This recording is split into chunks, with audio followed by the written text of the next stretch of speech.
Hello, time travelers. Thank you so much for tuning into The World According to Mr. Bob. Can you believe it? This is our 4th season. How cool is that? But before we go any further, please do not forget to like and follow The World According to Mr. Bob wherever you listen to podcasts. And please leave us a comment. Mr. Bob really likes your comments. Now, Season 4 of The World According to Mr. Bob is celebrating the United States of America's Semiquincentennial. What is the Semiquincentennial, you ask? Well, I think Chauncey explained it best. It's America's 250th birthday. That's what they're calling it. It means quarter millennium or something like that. That's right. With the creation and signing of the Declaration of Independence, the idea of turning 13 individual colonies into United States, forming a new nation, is marking its 250th anniversary this year on July 4th, 2026. With some help from my time-traveling walking cane, we're going back to the streets of Philadelphia in July of 1776. Let's discover what life was like back then. Want to hang out in the room with America's founding fathers while they discuss, debate, and revise one of the most important documents in history? So, on behalf of everyone at The World According to Mr. Bob, we hope you enjoyed this 3-part series of July 4th, 1776.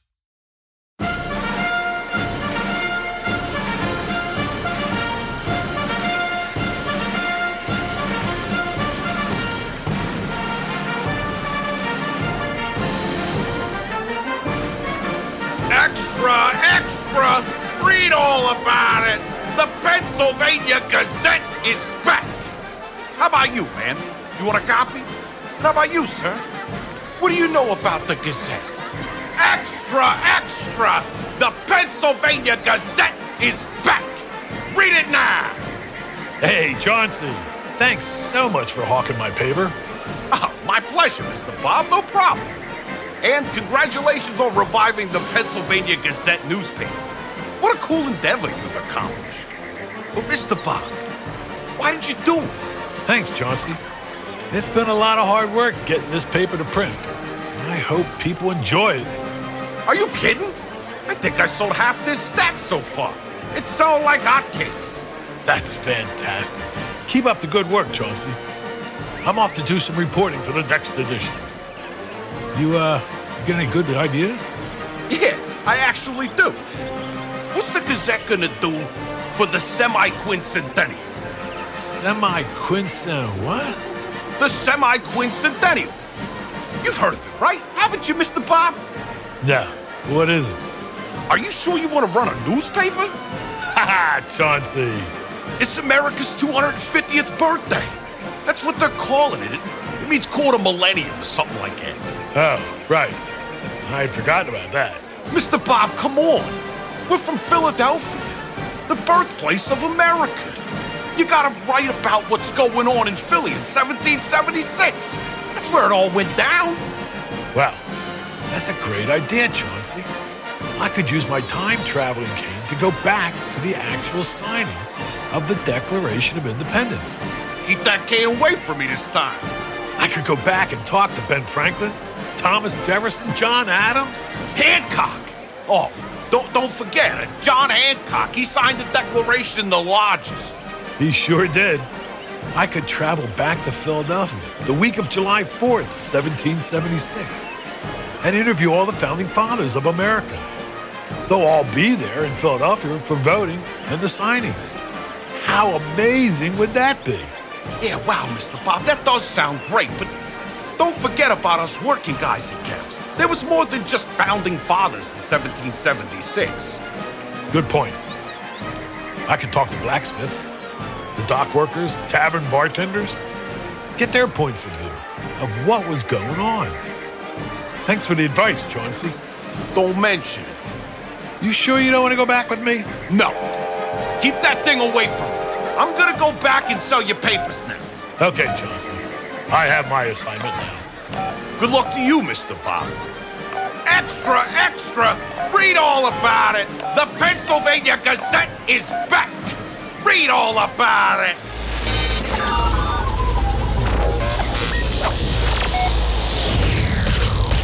You are listening to The World According to Mr. Bob, a historical fiction educational podcast based on true life events. Some sounds and language may be inappropriate. Listener discretion is advised.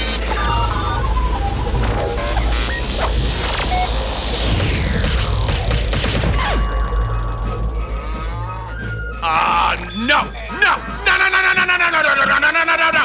Take me back right now, Mr. Bob! I say keep that cane away from me! I'm not doing this again! Take me back right now! Oh, that's my bad. Sorry. Here, hold this. Thanks. Let me plug in the correct date, and bon voyage, Chauncey. See ya! Well, now that Chauncey is gone, I can focus on getting my story for the next Gazette edition. I need to find people to interview. I hope people here are friendly. Wow. 1776 Philadelphia is wild. It's just like all the old paintings I've seen my whole life. Oh, way fewer buildings around than I'm used to for Philly, and some buildings actually have grass properties. That's basically unheard of in my days. But yet, it still has the feel of a major city, and... Ugh. Oh my! What is that smell? Oh my God! That smells horrible! Wow! Excuse me, sir. What is this horrific smell? Huh? What smell? Oh, are you kidding me? It smells like 1,000 horses defecated all at once. Oh, that? Yeah, that's the horse stable across the street. You must be new here. Eventually, you get used to it. Although Thomas won't stop complaining about the flies at the tracks. It's horrible. Someone should clean this up. Sir, if you think that's bad, you need to go down to Dock Creek. Now that's a smell you'll never forget. It's so bad, the city wants to fill it in. Well, that sounds awful. No, it smells awful. Right. Hey, did you say Thomas? Thomas who? I believe his name is Thomas Jefferson. He is a representative from Virginia. Young fellow, tall fellow. He's actually got red hair under that wig of his. He and his servant have been renting rooms for me and my wife since last month. He spends a lot of time just writing in there. You don't say. Hey, what's your name? Name's Jacob Graff, and I bought this property here at 7th and High Street last year and recently finished building my family home. This 3-story brick building right here. Well, it's nice to meet you, Mr. Graff. This is a nice place you've built here on the outskirts of town. It looks like most of the homes are east, towards the river. But if you go west, it looks like, well, nothing but open farmland. That's right. It'll be a little more quiet out here. Who knows, though? If this city gets any bigger, it will have to start expanding west. There's just no more room down by the river. That'll mean good home building jobs for me. But all the merchants and market shops, they're all towards the river on the street if you need something.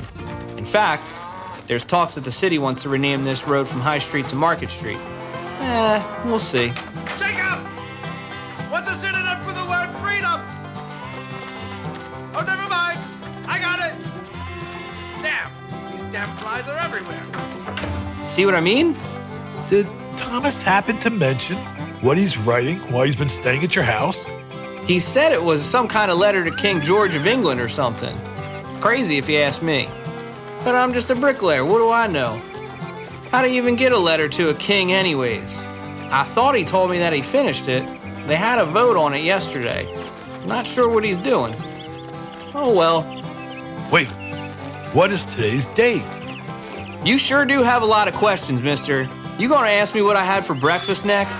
Jeez, you should work for a newspaper. It's Wednesday, July 3rd, 1776.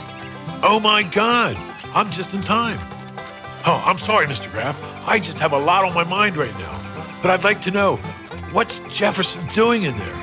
Look, if you want to ask him yourself, just go right ahead. I'm off for work. These homes aren't going to build themselves. Have a good day, sir. And have a good day to you, sir. And thank you. Who's there? Who are you? Can I help you? Oh, you are Thomas Jefferson. Oh, darn it, I don't have my wig on. What gave me away, my bright red hair? Ha! I didn't even notice. Hello, my name is Mr. Bob, and I'm with the Pennsylvania Gazette. Mr. Graff told me you were inside. He said it was okay for me to knock. What a swell guy. Can I ask you a couple questions for my story? Sure, but make it quick. I have to get back to writing these revisions. Time is precious. Well, that was my first question. Why are you writing a letter to King George? You just know everything, don't you? Once again, Mr. Graff. I told him not to tell anyone. Come on in here. Have a seat. For over a month now, I've been writing this Declaration of Independence from the King. Wow, you've been at it for a while. Well, I actually finished it about a week ago. Adams and Franklin were quite particular about my wording. Then Congress didn't like this, Congress didn't like that, or this word. Anyway, I'm making my final revisions now, so it can finally be approved by Congress tomorrow. I feel like I've been writing forever. Oh, very nice. Did you know, yesterday, because of a report of a large fleet of British ships off the coast of New York. Sorry, these flies are everywhere. I hate them. With over 400 ships engulfing New York's harbor, Congress at last voted to approve my fellow Virginian, Richard Henry Lee's resolution, calling for all of the 13 colonies to be free from Great Britain's rule, becoming independent states. Lee's resolution is ultimately why I wrote this declaration. Whoa, did this invasion and vote really just happen, Mr. Jefferson? This whole thing is getting very heavy. Heavy? Is there a problem with the Earth's gravitational pull? Oh, and don't ask me what a gigawatt is next. A gigawatt? Anyway, yes, this all just happened yesterday. Timing is everything, I suppose. Would you like a spot of tea? Sure. Yes, please. Oh, Bob! Would you bring me a fresh pot of tea, please? Oh, 2 cups, please. Thank you, Bob. My servant will have our tea here shortly. That's kind of weird. Anyways, so tell me about these revisions you're making, Mr. Jefferson. Well, these last-minute revisions to the declaration I drafted are just, well, really annoying. Congress really wants this document perfect before we publish it. But I'm really unhappy with how they are softening my words. Really? How so? Well, for starters, Old Man Franklin has been really on me about my tone towards Britain. Tone? You got to be kidding me. Are we writing a Declaration of Independence or a birthday card? Anyway, like I said earlier, we are meeting tomorrow to go over the whole document again. Hopefully there's no more changes. Here's your tea, sir. Thank you, Bob. And here you go, Mr. Bob. Master Jefferson, I think what you have written here is spectacular, sir. Well, from what you have read to me. Thank you, Bob. I particularly like the line, all men are created equal. That's a nice touch, sir. Yes, right. Well, carry on, Robert. Enjoy your tea, sir. He seems nice. Mr. Hemmings is great. I brought him up from Virginia to help me around the house while I'm staying here in Philadelphia. I see. This is some good tea. Yes, indeed. I was able to save some barrels of it before it was all tossed overboard. This is my favorite blend. Is this tea from Boston? Oh no, it's from my personal stash. People were dumping tea all up and down the coast. Practically all the colonies had some kind of tea dumping incident. People really went crazy about the destruction of tea. I believe Philadelphia's tea dumping incident was about 3 years ago. Really? I'm sure that pissed off the king. He was not pleased. As a result, He implemented his intolerable acts upon us colonies.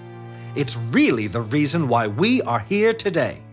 Is that what you wrote about in your declaration? Oh, that's only part of it. What is it about then? Funny you should ask, Mr. Bob. I just wondered the same question. Honestly, the Declaration is kinda like a breakup letter to a love interest. What? What do you mean? Hear me out, hear me out. It explains that we have our own rights. It has a list of unfair things that he has done to us. It's going to end our political relationship. It's a breakup letter. That's a brilliant way of putting it, Thomas. Can I quote you on that? No, please don't quote me on that. Okay. Well, I don't want to stay long. I'm sure you have a lot of work still to do. I got a feeling tomorrow will be a big day for you. Hey, do you know where I can find Ben Franklin right now? Or as you call him, Old Man Franklin. Are you sure you work for the Gazette? Old Man Franklin is probably in his shop. His print shop and post office is just a couple blocks down the road on High Street here. Look behind the shops to find his house. You'll find him there. Just down the road. I could walk that. Absolutely. Great. I must be going. I have too much to see and investigate. Thanks for the tea and your time, Mr. Jefferson. And good luck tomorrow. I'll look for you after your meeting. Oh, I won't be sticking around. Hey, if you're looking for a hot meal or a place to sleep, may I recommend the City Tavern? Washington told me about that place, and it does not disappoint. It's my favorite tavern in this city. I eat most of my meals there. John and Abigail Adams are big fans of the establishment, too. I have an open tab there right now. Just tell them I sent you. I've got you covered. Wow, that's really nice of you. Thank you, Thomas. Where can I find the City Tavern? It's just 2 blocks past Franklin's house, over on 2nd and Walnut, near the Dock Creek. Amazing. Thanks, Thomas. That was so nice talking to you. Oh, my word, that stench. How do you deal with that smell? Wow. You get used to the smell. But it's these damn flies. Nice to talk to you too, Mr. Bob. Safe travels. Wow. Already talked to Thomas Jefferson. I can't believe Chauncey didn't want to experience this. He's crazy. Look at this place. I'm walking in Philadelphia on July 3rd, 1776. From Jefferson's rental at 7th and Market Street down to... 7th and High Street. I guess I'm going to have to get used to that. Oh, man. I'm really tripping now. Anyways, I'm walking down the street to find Franklin's house. What an experience. You know, even though Jefferson is staying on the edge of the city limits, Philadelphia in 1776 is the largest city out of all the 13 colonies. It's also the second largest English-speaking city in the world. Well, second only to London, of course. Over 30,000 people live in Philly in 1776. Oh, man. These cobblestones are kind of annoying to walk on. Can't imagine the horses like the cobblestones either. Ugh. Speaking of horses, the smell of manure is just everywhere. Ugh, P.U. But I can now smell many things. Wood-burning fires. Bread baking. That's got to be B.O. Whoa. And I think that might be the Delaware River. But you know what? There are people everywhere, especially the closer I walk toward the river, where there are more merchants set up in the street, selling their goods. Oh, look. There's a little girl playing. Let's talk to her. Hi, little girl. I'm a reporter with the Pennsylvania Gazette. What's your name? Hi Hi, sir. My name is Sarah. Sarah Matthews. Nice to meet you, Sarah. How old are you? I'm 9 years old. What are you doing on High Street today? Mama sent me to fetch a loaf of bread from the baker. Mr. Charles sent me the last one. He knows I get a loaf every Wednesday. Well, that's nice of Mr. Charles. Tell me, Sarah, do you like living in Philadelphia? I love it. It's a lot of fun. There's always something to do, no matter where you go. Philadelphia is the best city in the world. But it can be busy and loud. That's wonderful, Sarah. Oh, but sometimes, now, there are soldiers everywhere, some with no shoes. I watch them march down the street and sing songs. Some look really tired. I waved to a soldier once, and he waved back.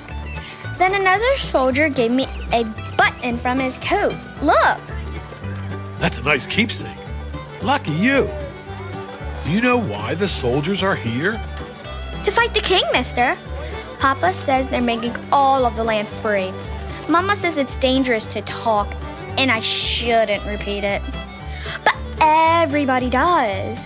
All the boys in the alley shout, "Down with George," when they play. So what do you think of all this talk of independence? I think it sounds like when Papa says I'm old enough to pour my own water. Like I don't need help anymore. Maybe we don't need help from the king anymore. But I heard Miss Lilton, my neighbor, said her son was killed up at Bunker Hill. And then I saw Mama crying over the price of sugar. So maybe freedom does cost a lot. Do you feel afraid? Sometimes at night, when I hear cannons far away, Mama says it's thunder, but I know better. But then I think maybe the cannons are scaring the king away. That makes me brave. That's very wise for your age, Sarah. So what do you hope happens tomorrow with the very important men at Independence Hall? I mean, when the men at the State House meet. Oh, I hope they ring the bell. I love it when the bell rings. It starts a chain reaction around the city. One bell after another. If that happens, I bet Papa will let us stay up late and light candles for all of our windows. I love how it makes our home look. Well, I hope you get to light your candles tomorrow night, Sarah. It was nice to talk to you. You're a very strong girl. Enjoy that loaf. It's the best smelling thing out here. Okay, thanks. Bye. Oh, talking to Sarah was like talking to some of my former students. Oh, nothing like a cold, blunt, honest kid to tell you the truth. Yeah, kids do say the darndest things. But this morning, the air is thick with the stench of horse manure again. Oh, it's everywhere. Oh, this city has a real horse manure problem. Whoa! Regardless, with all the merchants around selling goods, baking bread, printing shops transferring ink to paper, cobblers making shoes and barrels, High Street is alive. Wagons creak along the uneven cobblestone roads. Horses snort and stomp with sweat shining from their hides. As the sun continues to rise today, so does the temperature outside. You know it's gonna be a hot one. Unfortunate for me, air conditioning won't be invented for well over 100 years. No need to wear this heavy wool coat anymore. What was colonial fashion thinking? It's so humid out too. This is not what you'd call a dry heat. You know, they say Philly was built on top of swampland. I think I believe them even more now. Anyway, I have to carry on. As I make my way down High Street to Franklin's house, on my left, is a fishmonger. He calls out, Fresh shad! Fresh shad! Come and get it! Right from the Delaware River this morning! Fresh shad! Fresh shad! Fresh shad! Ugh, his stall reeks of salt and river water. I think I'll keep moving. Laundry hangs above side streets from window to window. Shirts, stockings, petticoats, all fluttering like flags in the hot wind. From an open upstairs window, a woman leans out to shake a rug. Dust billows down into the street. The clanking of metal from a blacksmith grabs my attention. Sparks shower all over as he shapes an iron horseshoe. The smell of scorched metal mixed with wood smoke. Wow, is that pungent. The blacksmith glances up briefly at me, his face streaked with soot and ash. After a brief second, he returns to his work, pounding the iron in a rhythm like a drum beat that's ringing out on the busy street. Let's go talk to him. Excuse me, sir. Do you have a moment for the Pennsylvania Gazette?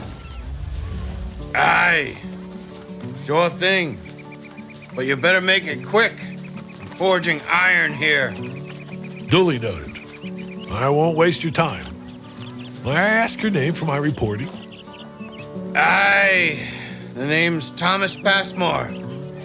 I've been a blacksmith my whole life. Forging iron is all I know, and all I want to know. Much to be respected about that. But tell me, Mr. Passmore, you seem very busy. Do you find that work is steady here in the largest city of the colonies, Philadelphia? Aye, steady enough, eh? This city runs on iron, Mr. Reporter Man. Iron. Strongest material around. You got hinges, locks, plows, horseshoes, weapons. Weapons!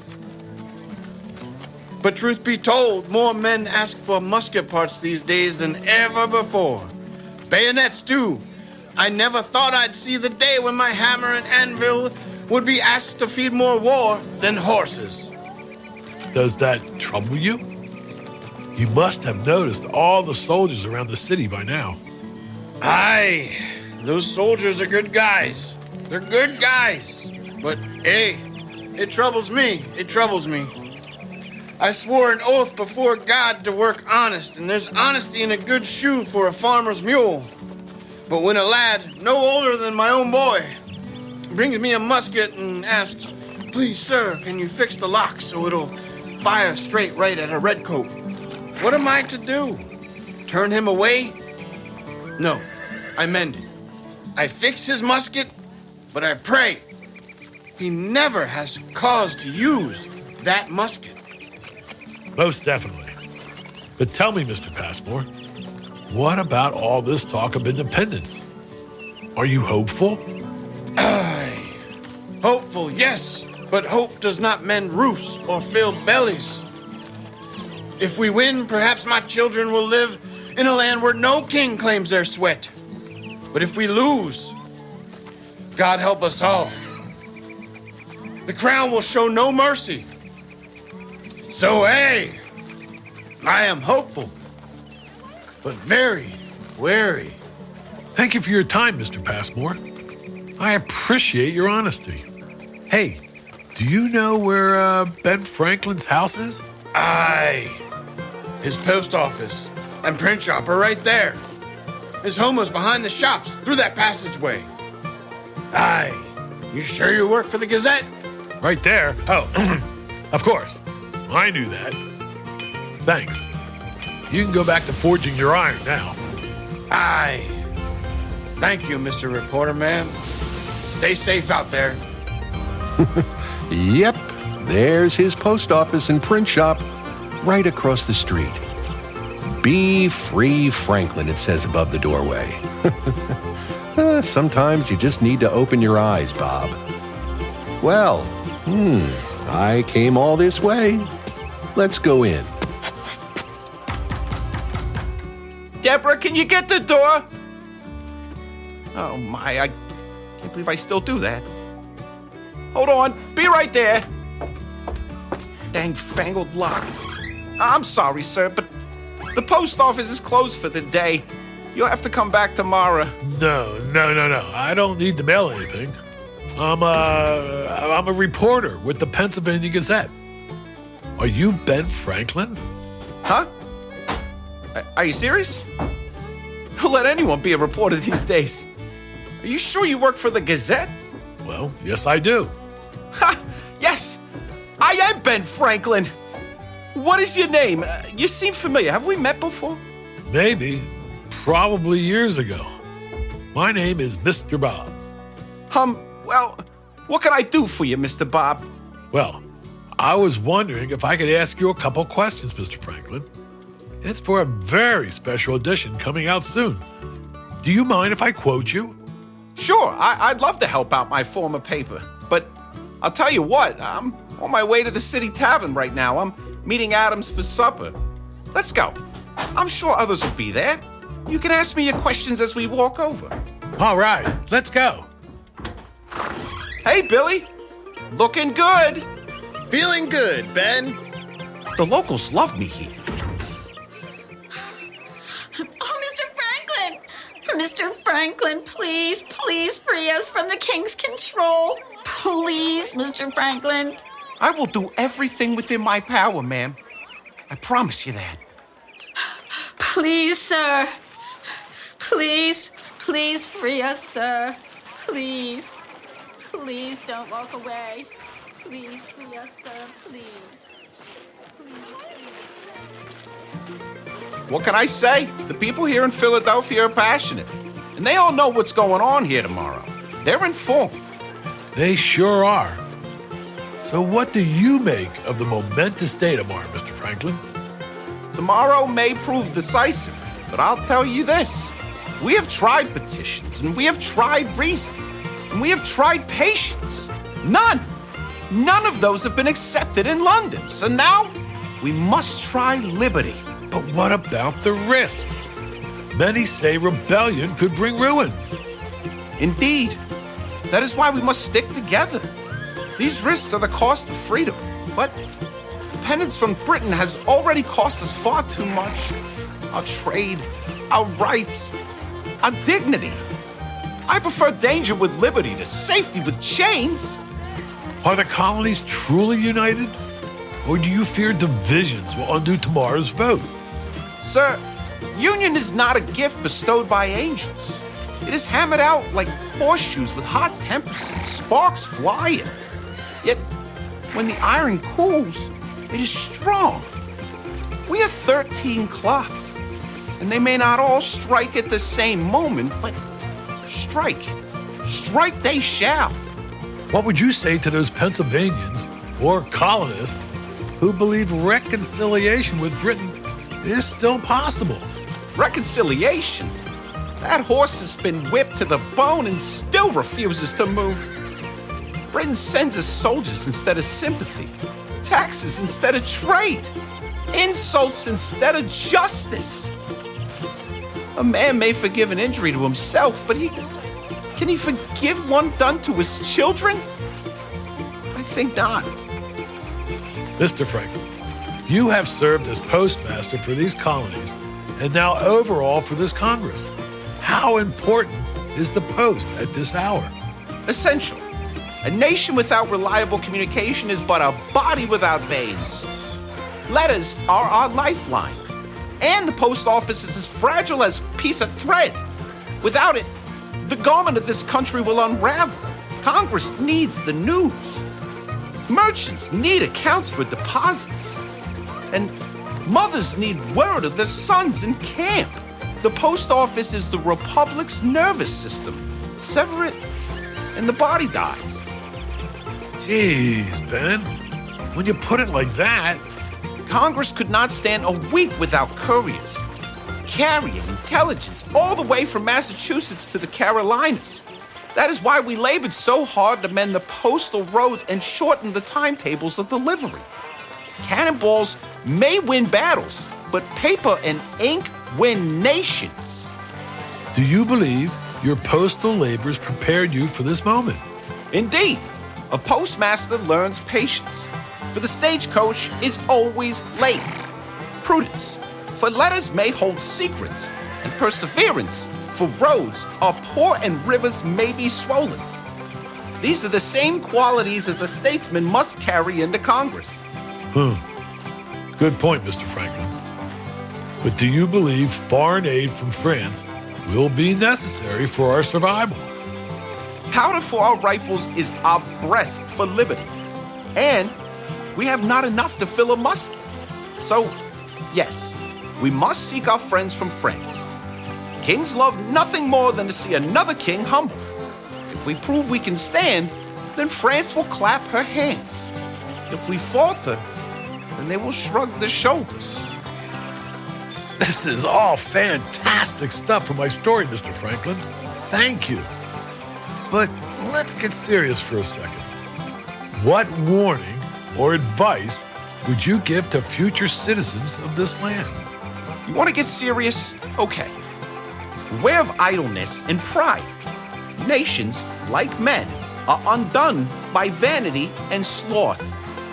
Let industry be your compass, frugality your sail, and virtue your anchor. Then this vessel of liberty may carry you safely for centuries. You're very wise, Mr. Franklin. This is all great stuff, thank you. But one last question. If the approval of the Declaration tomorrow brings independence, what do you see for the future of the United Colonies? The future, young man, belongs to those who are willing to labor for it. If we declare ourselves free, then our work has only begun. We must prove ourselves industrious, virtuous, and united, or else this experiment will fail.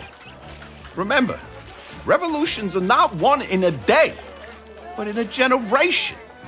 Thanks for your insight on the revolution, Mr. Franklin. Absolutely. I love spreading knowledge any way I can. Here we are. The City Tavern. One of the best taverns the city of Philadelphia has to offer. Oh, my, it sounds busy tonight. Do you think I could ask everyone a couple quick questions? Sure, ask your poll questions. Hey, everyone, hey! It's the man, the myth, the legend himself, our elder statesman, Mr. Benjamin Franklin. Thanks for the reminder, Ted. My fellow citizens of the great city of Philadelphia, guests of the City Tavern, can I have your attention, please? Yeah! This is my good friend, Mr. Bob. Bob here is a journalist for the Pennsylvania Gazette, and he wants to ask everyone a couple questions for the story he is working on. Is that okay? Great. Okay, Mr. Bob, the floor is yours. Thank you, Philly. Okay, I'll keep this quick. Yeah, you better be quick. I'm trying to drink here. All right. I hear you. Look, everyone, just shout out yay or nay to these quick questions that I have, okay? Nay! Thank you for that. Okay, question number 1. Should Congress cut ties with the Crown and call the 13 colonies free states? Okay, a little mixed there. Number 2, do you believe these colonies can govern themselves better than the British Parliament has? This is great. Thanks, everyone. Last question, and then you all can go back to your meals. Thanks for your time. So, should any man who remains loyal to the king be branded a traitor? Perfect. Thanks, everyone. Nice questions, Mr. Bob. Come on, let's get a pint. Hey, thanks for getting everyone all riled up. So what are we drinking, fellas? Ted, this whole city is on edge with the final approval tomorrow. Just get us 2 penny beers, please. Ted's always complaining. Hey, you know what? Jefferson told me earlier today that he has an open tab here at the City Tavern. Oh, does he? Hey, Ted, put these on Jefferson's tab. All right, man. Wow, what a day. What a day tomorrow will be. That's right. Tomorrow is everything, Mr. Franklin. Tomorrow will set your legacy in stone. Tomorrow we decide whether we shall remain subjects or become our own citizens. You know, Mr. Bob, it is no small thing to dissolve the ties of an empire. If we succeed, we will birth a new nation. Let's just hope. There is no alternative. Here's your pint. Thanks. Hey, Ted, what do you wish the outcome of tomorrow will bring? Me? I wish to keep this tavern. My business is made by filling mugs and breaking up brawls. That's for sure. Hey, I'll say this. I've lived in Philadelphia all my life. Never have I seen a city so alive. A man can scarcely walk down High Street without hearing liberty from dozens of lips. The air feels so charged, as if a storm's about to break. Do many delegates come here? You sure do have a lot of questions, Mr. Reporter Man. Lots of questions. No, you want to know who comes here besides this old guy? Hey, watch it, Ted. Ha! I'm just pointing out the fact that you drink slower than most, old man. You'll catch up to me one day, just you wait. Yeah. But you know what? Come to think of it, Mr. Adams and Mr. Jefferson, they were in here the past 3 nights. They were deep in their mugs, but deeper in their papers. Talking late, scratching notes by candlelight. I would say most members of Congress have enjoyed a meal here. So what's the feeling among the common folk? The sailors, the apprentices, the women who pass through. You must hear all manner of things in this tavern. You know, most say the congressmen, they sit in the State House and talk fine words. But it's us who pay the price. Sorry, Ben. You have nothing to be sorry about. You hear me? It's our sons who march, our goods to be taxed. It's our fields that burn if redcoats come down the Jersey Road. The sailors curse the crown with every drink, but they fear the king's navy more than the devil himself. The women, God bless them, the women worry about bread more than Parliament. War makes flour dearer than gold. Do you fear what's coming? Fear? But I'll tell you this. I've never poured ale for freer men than I do this very night. If the storm must come, better it come when we're ready to face it. Mark me, sir. Tomorrow, when the bells ring, the world will be a different place, and I'll still be here, pouring the ale. Bless you, Ted. Last thing. I do have other customers, you know. Although your tavern seems full to the rafters tonight, would a weary traveler like me still be able to find a bed under this roof? You not be the first to ask me that this evening. The congressmen have nearly taken half the rooms, merchants the rest. But let me think. Yeah. We may have one chamber yet, though it is small and set in the back. You be sharing the creaky floorboards with the stables. After this day's walk and all the talk of liberty, a creaking floor is a comfort. What's the fare for the night? 6 shillings. But with supper long past, you'll have to wait for breakfast in the morning. It starts at dawn. Bread, cheese, and coffee, if the beans last. You'll not find a better pillow in Philadelphia tonight. I guarantee that. 6 shillings? Put that on Jefferson's tab, too.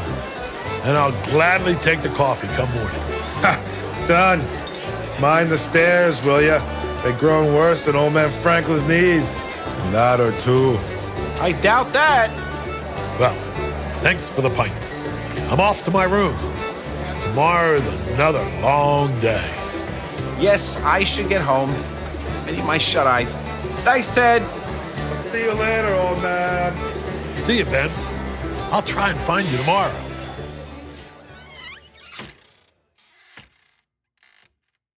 This is the end of part 1 of The World According to Mr. Bob's Season 4, titled July 4th, 1776. Please select and play the next episode for part 2.